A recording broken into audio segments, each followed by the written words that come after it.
الحمد لله وكفى وسلام على عباده الذين اصطفى أما بعد فأعوذ بالله من الشيطان الرجيم بسم الله الرحمن الرحيم كتب عليكم الصيام كما كتب على الذين من قبلكم لعلكم تتقون وقال رسول الله صلى الله عليه وسلم الصوم لي وأنا أجزي به أو كما قال عليه الصلاة والسلام صدق الله العظيم وصدق رسوله النبي الكريم ونحن على ذلك لمن الشاهدين والشاكرين والحمد لله رب العالمين۔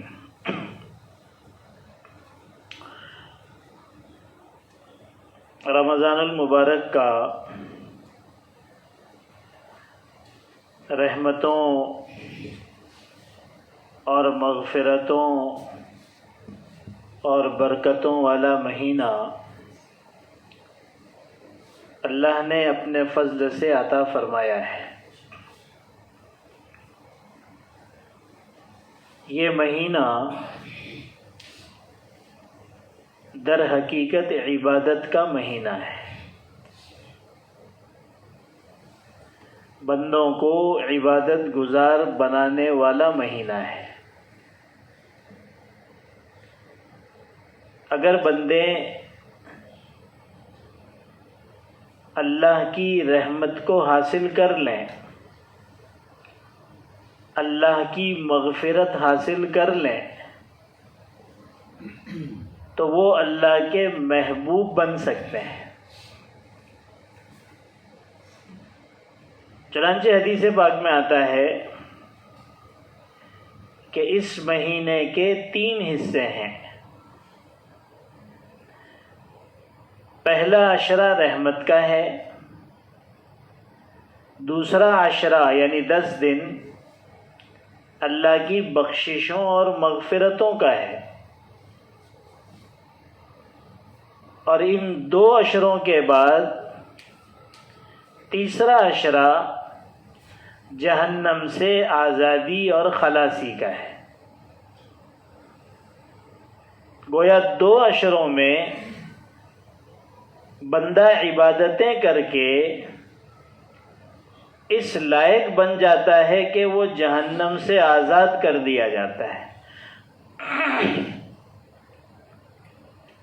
بڑے سے بڑا گنہگار ہو، نافرمان ہو،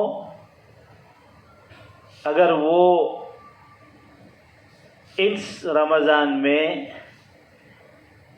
اللہ کی صحیح معنی میں عبادت کر لے تو اللہ کی رحمت ایسی جوش مارتی ہے، ایسی ٹھاٹے اس مہینے میں مارتی ہے کہ وہ بڑے سے بڑا گنہگار بھی اخیر تک جہنم سے خلاصی کا پروانہ لے لیتا ہے۔ حضرت مجدد الفسانی شیخ احمد سرہندی رحمۃ اللہ علیہ فرماتے ہیں کہ 11 مہینے اللہ کی رحمت ایسی ہے جیسے دریا ہوتا ہے، اس کی اپنی ایک حد ہوتی ہے، اس کی اپنی ایک سائز، ایک کنارہ ہوتا ہے، اور رمضان میں اللہ کی رحمت ایسی ہے جیسے سمندر کہ جس کی کوئی حد اور کنارہ نہیں۔ بالکل اسی طریقے سے رمضان میں اللہ کی رحمت لامحدود ہوتی ہے۔ یہ مہینہ ہے ہی اس لیے تاکہ اللہ کی عبادت کر کے بندہ اللہ کی رحمت کو، اس کی مغفرت کو اور عتق من النار کو حاصل کرے اور اس کا محبوب بن جائے۔ اسی لیے اس مہینے میں 2 عبادتیں بڑھا دی گئی۔ ایک عبادت روزے کی عبادت ہے اور دوسری عبادت تراویح کی نماز والی عبادت ہے۔ 11 مہینے میں نہ تراویح مسنون ہے، بلکہ اگر کوئی نفل نماز جماعت سے پڑھے گا تو مکروہ ہے، اور 11 مہینوں میں روزہ بھی فرض نہیں۔ نفل روزے آپ رکھ سکتے ہیں، مسنون روزے آپ رکھ سکتے ہیں، فرض نہیں ہے۔ لیکن اس مہینے میں ان دو عبادتوں کو اللہ تعالیٰ نے بڑھا دیا، یعنی عبادتوں میں اضافہ کر دیا۔ ظاہر سی بات ہے کہ جب عبادتوں میں اضافہ ہوگا تو اتنا ہی اللہ سے نزدیکی بڑھے گی۔ روزانہ ہم 5 وقت کی نماز الحمدللہ پڑھتے ہیں۔ اللہ تعالیٰ نے رمضان میں 20 رکعت تراویح اپنے نبی کے ذریعے سے جاری فرما کر 40 سجدے بڑھا دیے۔ ایک سجدہ جو بندہ کرتا ہے اس کی قیمت پتہ ہے؟ اللہ قرآن میں کہتے ہیں وَاسْجُدْ وَاقْتَرِبْ، سجدہ کر اور اللہ سے قریب ہو جا۔ گویا ایک سجدہ یہ ایک مقام قرب ہے، ایک درجہ اللہ سے قریب ہونے والی چیز ہے ایک سجدہ۔ تو 5 وقت نماز فرض، واجب، سنت، نفل ہم ادا کرتے ہیں، اللہ تعالیٰ نے رمضان میں اس پر مزید 40 سجدوں کا اضافہ کر دیا، گویا 40 مقامات قرب ہمیں نصیب فرمائے۔ اور پھر قرآن سننا اور قرآن تراویح میں پڑھانا، اس سے بڑھ کر کون سی عبادت ہو سکتی ہے؟ دوسری عبادت اللہ تبارک و تعالیٰ نے روزے کی دی، چونکہ یہ مہینہ عبادتوں کا ہی مہینہ ہے تو ایک عبادت روزے کی عبادت دے دی۔ اور یہ عبادت وہ عبادت ہے جو عبادت مقصودہ ہے۔ پچھلے جمعہ میں نے کچھ اس سلسلے میں عرض کیا تھا۔ کچھ عبادتیں مقصودہ ہوتی ہیں جس کو ہم کہیں گے براہ راست اللہ کی عبادت، اور کچھ عبادتیں غیر مقصودہ ہوتی ہیں جو براہ راست ڈائریکٹلی اللہ کی عبادت نہیں ہوتی، لیکن اس میں عبادت کا ہمیں ثواب ملتا ہے۔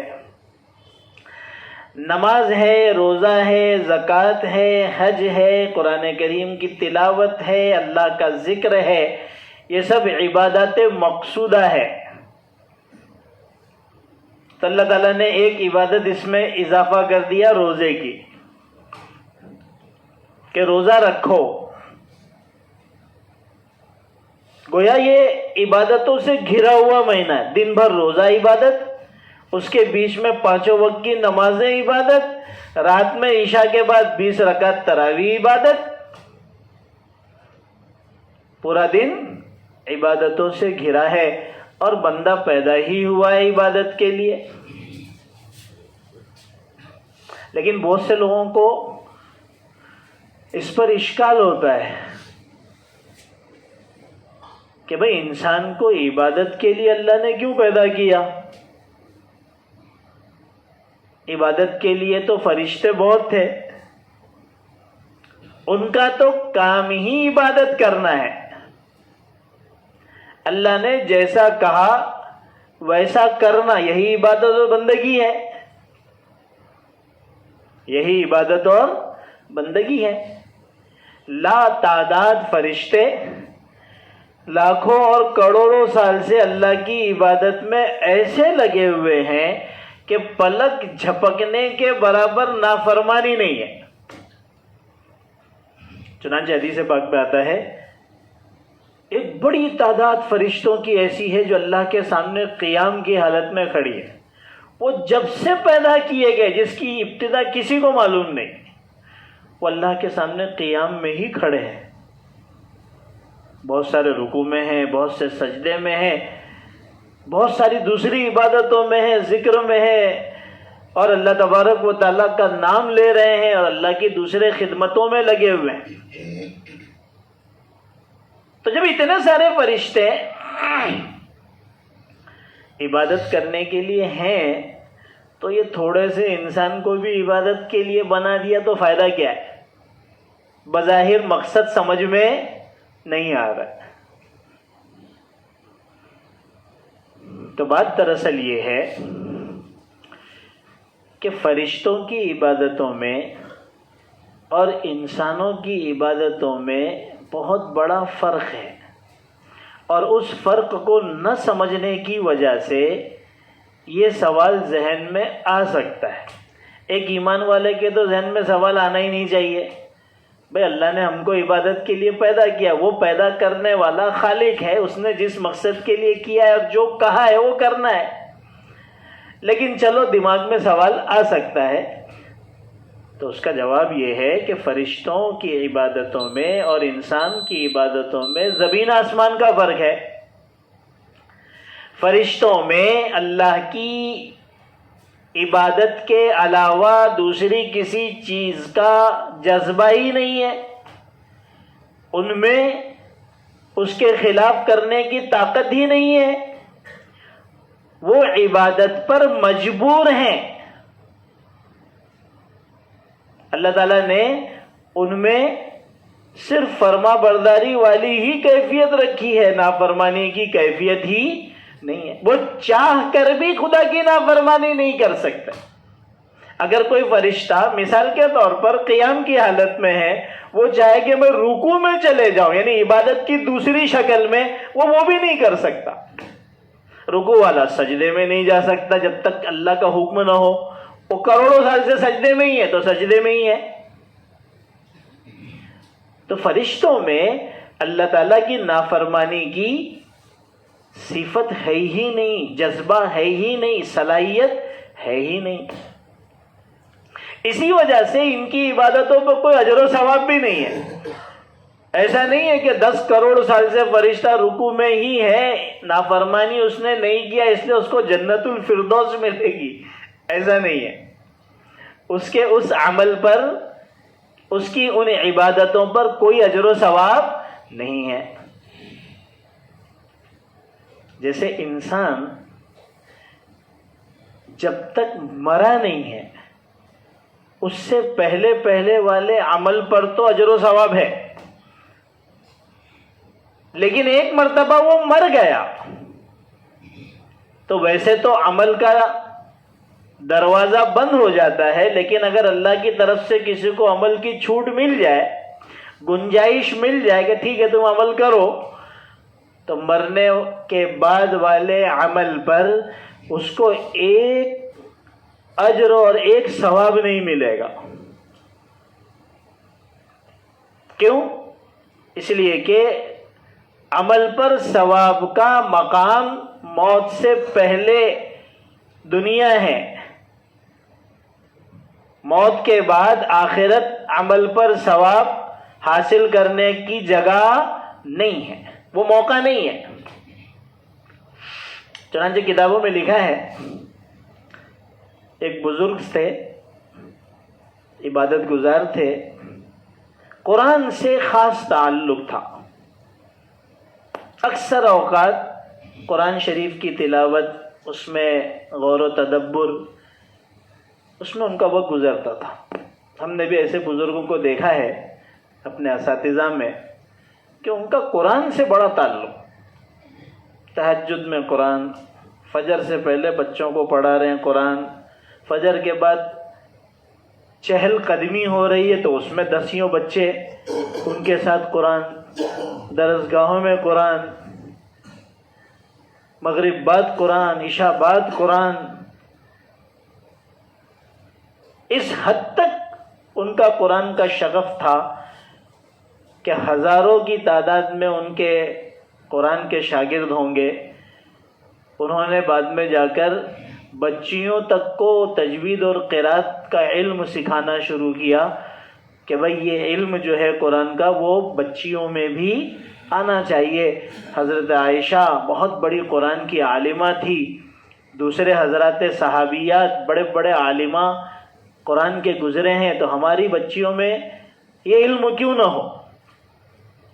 ایک بہت افسوسناک صورتحال اس وقت ہم مسلمانوں میں یہ ہے کہ ہم لڑکیوں کی دنیاوی تعلیم پر تو توجہ دیتے ہیں، بلکہ اب تو دیکھنے میں یہ آ رہا ہے کہ لڑکوں کے مقابلے میں اکیڈمک اور دنیاوی اور عصری تعلیم میں لڑکیاں آگے بڑھ گئی ہے، اور اس پر ہم جو ہے وہ خوش بھی ہیں، لیکن ہم لڑکیوں کی دینی تعلیم یہاں تک کہ قرآن کریم کو تجوید سے صحیح پڑھنے کے اوپر بھی توجہ دینے تیار نہیں ہے۔ دینی تعلیم سے بہت غفلت ہے، جبکہ لڑکیوں کو شروع ہی سے دینی تعلیم بہتر سے بہتر دینا زیادہ ضروری ہے۔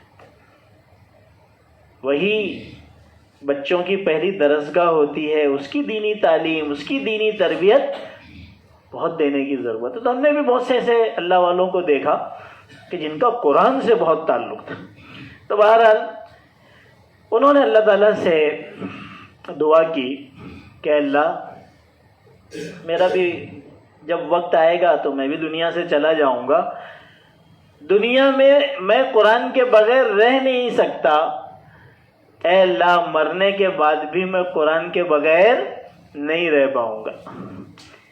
میری ایک دعا اور ایک خواہش ہے کہ مجھے مرنے کے بعد تو قرآن کریم پڑھنے کی اجازت دے دینا۔ کیسے کیسے لوگ ہوتے تھے، ایسی ایسی خواہش ہمارے تو کبھی وہم و گمان میں بھی نہیں آ سکتا کہ یہ سب بھی کوئی دعا کرنے کی چیز ہے۔ بہرحال اللہ تعالیٰ نے قبول فرما لی۔ انتقال ہو گیا، ایک عرصہ گزر گیا، ایک اہل تعلق میں سے کسی نے خواب دیکھا تو دیکھا کہ حضرت قرآن پڑھ رہے، تو بڑا تعجب ہوا کہ مرنے کے بعد قرآن شریف پڑھ رہے۔ پوچھا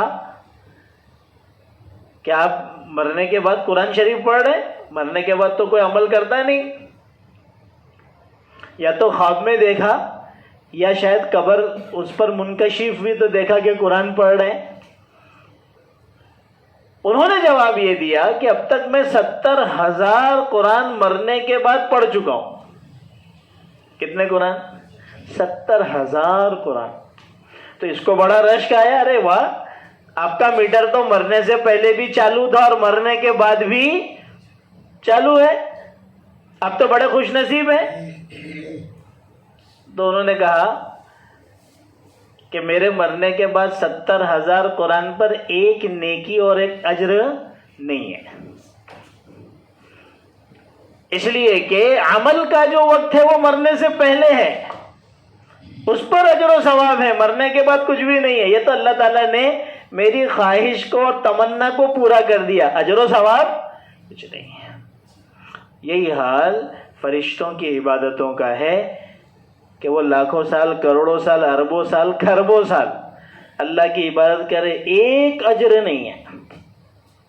وہ ہے مطیع اور فرما بردار ہیں، اللہ کے پسندیدہ محبوب اور برگزیدہ مخلوق ہے، اللہ کی قریب ترین مخلوق ہے، لیکن ان کے عمل پر اجر نہیں ہے۔ اور ہمارا معاملہ، دونوں عبادتوں میں کیا فرق ہے کہ اللہ تعالیٰ نے انسان کے ساتھ خواہشات کو رکھ دیا، جذبات کو رکھ دیا، تقاضوں کو رکھ دیا،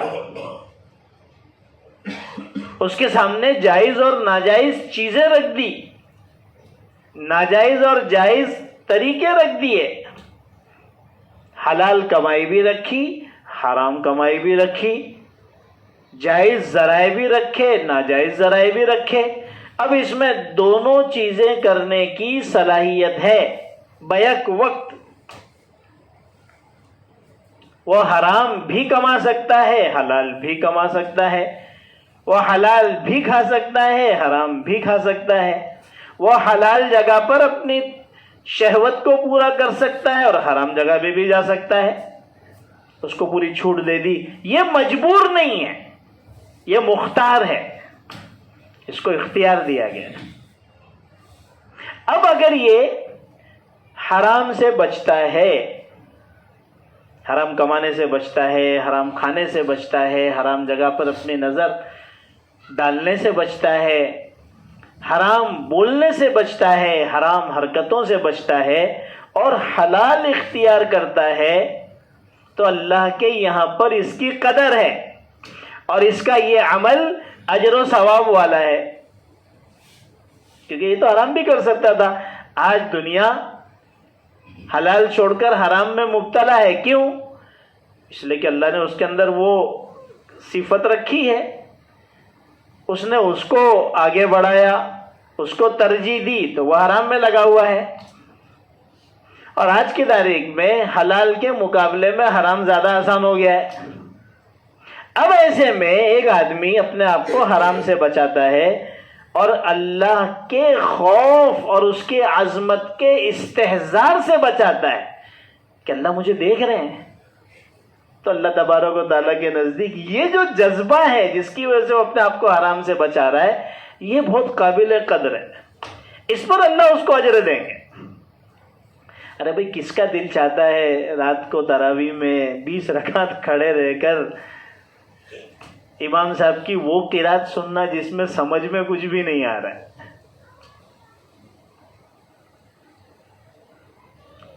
ایسا بھی ہو سکتا ہے کہ قرآن بھی سمجھ میں نہ آتا ہو، پڑھا کیا جا رہا ہے.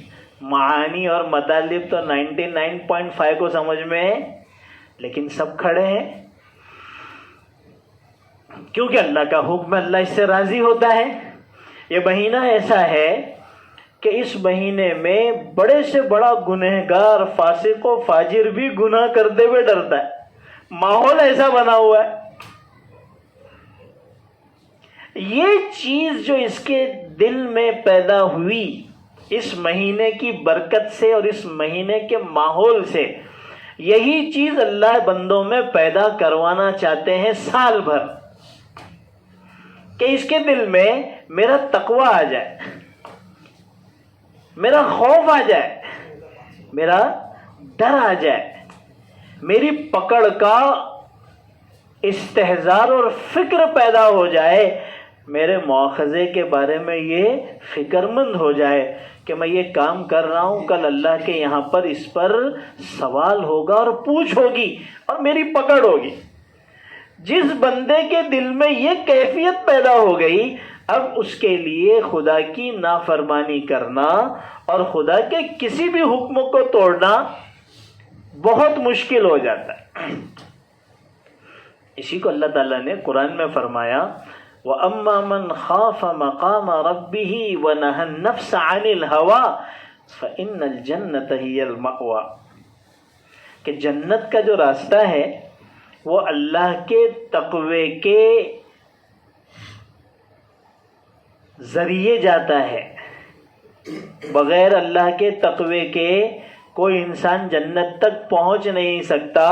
اللہ فرماتے ہیں کہ جو شخص اللہ کے سامنے کھڑے ہونے سے ڈرا کہ کل اللہ کے سامنے مجھے کھڑے ہو کر جواب دینا ہے، اور اس کیفیت کی وجہ سے، اس خوف اور ڈر کی وجہ سے اس نے اپنے نفس کو خواہشات سے دور رکھا، ناجائز خواہشات سے دور رکھا، حرام چیزوں سے، اللہ کی نافرمانیوں سے دور رکھا، تو اللہ فرماتے ہیں کہ اس کا ٹھکانہ جنت ہے. اور جو اس کے خلاف چلا، اللہ سے ڈرا نہیں اور نفسانی خواہشات میں لگا رہا، تو اللہ نے اسی کے ساتھ فرمایا کہ ان کا ٹھکانہ جہنم ہے.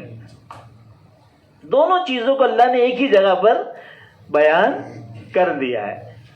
تو روزہ جو ہے یہ دراصل انسان میں اللہ کا تقوی پیدا کرنے کا ایک ذریعہ ہے، مضبوط ذریعہ ہے، بلکہ یہ ایک مشق اور ایک پریکٹس ہے جس کے ذریعے سے انسان اللہ کا خوف اپنے اندر پیدا کرتا ہے.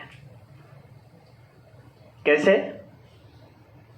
آپ نے سحری کی، اور اس کے بعد آپ کا روزہ شروع ہو گیا.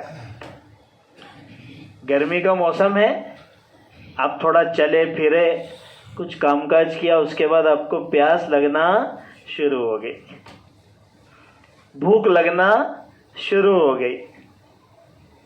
اب آپ اپنے گھر میں ہیں یا آپ اپنی آفس میں تنہا ہیں, وہاں پر فریج ہے اور فریج کے اندر ٹھنڈا پانی ہے, شربت ہے, کافی بھی سامنے ہے, کھانے پینے کی اچھی چیزیں ہیں. آپ کو دیکھنے والا کوئی نہیں. اگر آپ اس میں سے پانی پی لیں, شربت پی لیں, فروٹ کھا لیں, اچھی چیزیں کھا لیں, تو آپ کو دیکھنے والا کوئی نہیں. اور پھر جب آپ رات میں آ کر اپنے گھر میں سب کے ساتھ افطاری پر بیٹھ جائیں تو کسی کو پتہ بھی نہیں چلے گا کہ یہ روزہ توڑ چکے ہیں. تقاضا بھی ہے, بھوک بھی لگی ہے, پیاس بھی لگی ہے, گرمی کی شدت ہے اور سارا ماحول سازگار ہے, آدمی وہ کام کر سکتا ہے. لیکن اچھے لوگوں کو تو چھوڑیے, جو بیچارے گنہگار ہیں, فاسق و فاجر ہیں, وہ بھی یہ ہمت نہیں کرتا کہ فریز کھول کے پانی پی لے. کیوں؟ اس لیے کہ اس کو اس بات کی فکر ہو رہی ہے کہ اللہ مجھے دیکھ رہے ہیں. اس فکر اور اس سوچ کی وجہ سے وہ اپنے ہاتھ کو روک لیتا ہے, پانی سے روک لیتا ہے, شربت سے روک لیتا ہے, کھانے پینے کی چیزوں سے روک لیتا ہے.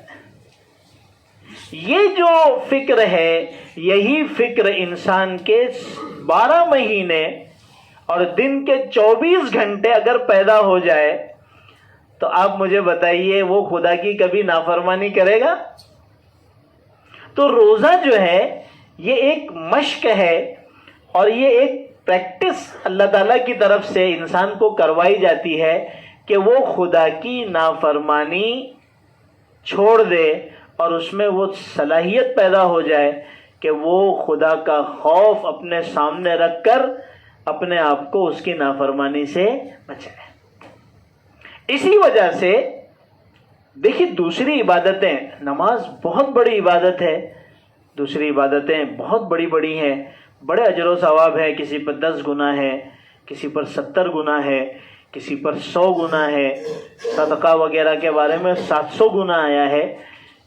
ایک نہ ایک لمٹ اللہ تعالیٰ کی طرف سے طے کی گئی ہے کہ بھئی اس پہ اتنا اجر ہم دیں گے. لیکن جب روزے کی باری آئی تو اللہ تعالیٰ نے فرمایا کہ اس کی کوئی لمٹ نہیں ہے, اس کی کوئی لمٹ نہیں ہے کہ اس کا اجر و ثواب کتنا ہوگا. اللہ کے رسول کی حدیث ہے, الصوم لی وانا اجزی بہ, روزہ صرف اور صرف میرے لیے ہے. روزہ صرف اور صرف میرے لیے ہے. نماز آدمی پڑھ سکتا ہے کسی کو دکھانے کے لیے,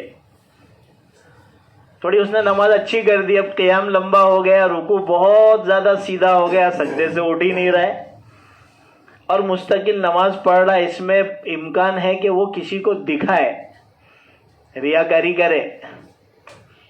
لیکن روزہ کس کو دکھائے گا؟ بھوکا ہے وہ, اس کو ہی معلوم ہے. یہ جو بھوکا رہ رہا ہے اپنے آپ کو کھانے سے, پینے سے اور جائز خواہشات نفسانیہ سے روکے ہوئے, وہ صرف اللہ ہی جانتا ہے. روزے میں کیا ریاکاری کرے گا؟ تو اللہ فرماتے ہیں کہ یہ صرف میرے لیے ہے, اس میں ریا کا, دکھلاوے کا کوئی چانس ہی نہیں ہے. اسی وجہ سے اس کا بدلہ میں ہی دوں گا. اب سوچئے, اللہ تعالیٰ کی ذات لامحدود, اللہ کے خزانے لامحدود, اور اللہ یہ کہیں کہ اس کا بدلہ میں دوں گا, اس کی کوئی حد اور لمٹ بیان کی جا سکتی ہے؟ ظاہر سی بات ہے. اس کو بیان نہیں کیا جا سکتا، وہ اللہ ہی جانتے ہیں، اور جب ملے گا تب اپنے کو پتہ چلے گا کہ بھائی کیا مل رہا ہے۔ اتنی قدر ہے اللہ کے نزدیک روزے کی، اور اگر ہم نے صحیح معنوں میں روزہ رکھ لیا، کیسے رکھ لیا کہ ہم نے اللہ تعالیٰ کی خوب عبادتیں کی، روزہ رکھا، نمازیں پڑھی، تراویح پڑھی، قرآن کریم کی تلاوت کی، ذکر و اذکار کیا۔ میں نے عرض کیا تھا کہ کچھ ہم اپنا وقت اس کے لیے جو ہے مخصوص کر لیں، اپنے محنت کے اور کاروبار کے اور ملازمت کے اوقات کو تھوڑا کم کر دیں۔ بہت سے اللہ کے بندے ایسے ہیں کہ رمضان کے مہینے میں سب بند، صرف عبادت ہی عبادت کرنا ہے۔ ان ساری عبادتوں کے ساتھ جو سب سے اہم چیز ہے، جو روزے کی نورانیت کو باقی رکھے گی اور روزے کا فائدہ ہمیں حاصل ہوگا، وہ یہ ہے کہ ان عبادتوں کے ساتھ ساتھ ہم اپنے آپ کو گناہوں سے بھی بچا کر رکھیں۔ یہ بہت ضروری ہے، اور اس سے بچنا سب سے مشکل ہے۔ تراویح تو ہم پڑھ لیتے ہیں، عام دنوں میں 5 وقت نماز نہ پڑھنے والا بھی بیچارہ 5 وقت بھی پڑھ رہا ہے اور 20 رکعت تراویح بھی پڑھ رہا ہے۔ ہوا چلی ہے اللہ کی رحمت کی، سب کو لگ رہی ہے، تو سب کے اوپر اس کا اثر ظاہر ہو رہا ہے، لیکن وہ 11 مہینے معصیتوں اور گناہوں کے ساتھ ملوث رہنے کی وجہ سے ہمارا جو نفس بگڑ گیا ہے نا، وہ گناہوں سے ہم کو اس مہینے میں بھی بچنے نہیں دیتا۔ اور گناہوں سے بچنا یہ عبادتوں سے زیادہ اہم ہے، نفل عبادتوں سے۔ ایک آدمی 1 رکعت نفل نماز نہ پڑھے، 1 رکوع پورے رمضان میں قرآن نہ پڑھے، 1 مرتبہ اللہ کا ذکر نہ کرے، جو فرائض ہے وہ ادا کر رہا ہے، روزہ رکھ رہا ہے، تراویح پڑھ رہا ہے، اس کے علاوہ اس نے کچھ نہیں کیا، لیکن وہ اپنے آپ کو گناہوں سے بچاتا رہا۔ اس نے اس بات کا اہتمام کیا کہ میں میری آنکھوں کا بھی صحیح استعمال کروں گا، میں اپنی زبان کو بھی صحیح جگہ پر بولوں گا، اپنے کان سے بھی غلط چیز نہیں سنوں گا، حلال کماؤں گا، حرام سے بچوں گا۔ جتنی نافرمانی کی شکلیں ہیں وہ اس سے اپنے آپ کو بچاتا ہے۔ یہ شخص روزے کی حقیقت کو پالے گا، اور اس کو جو تقوی حاصل کرنا ہے وہ حاصل ہو جائے گا، اور وہ اللہ کا محبوب بن جائے گا،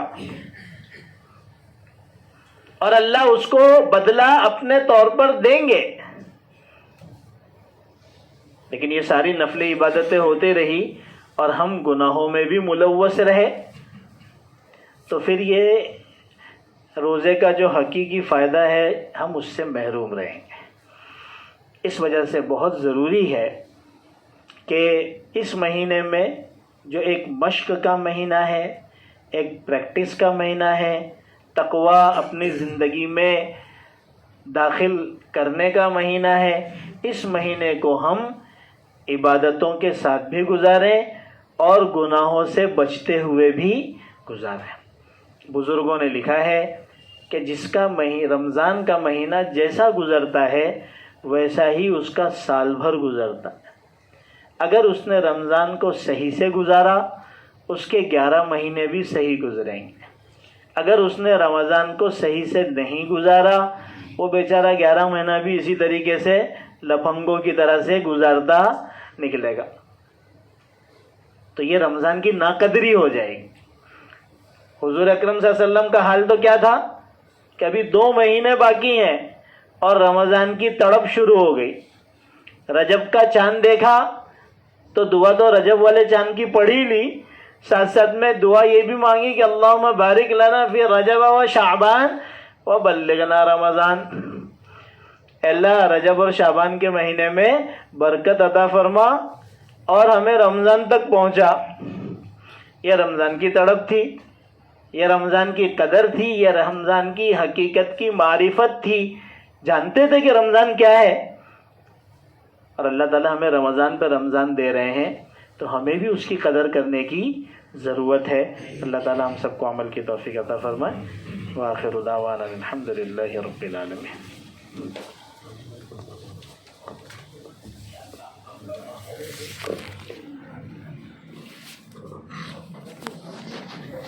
ہے.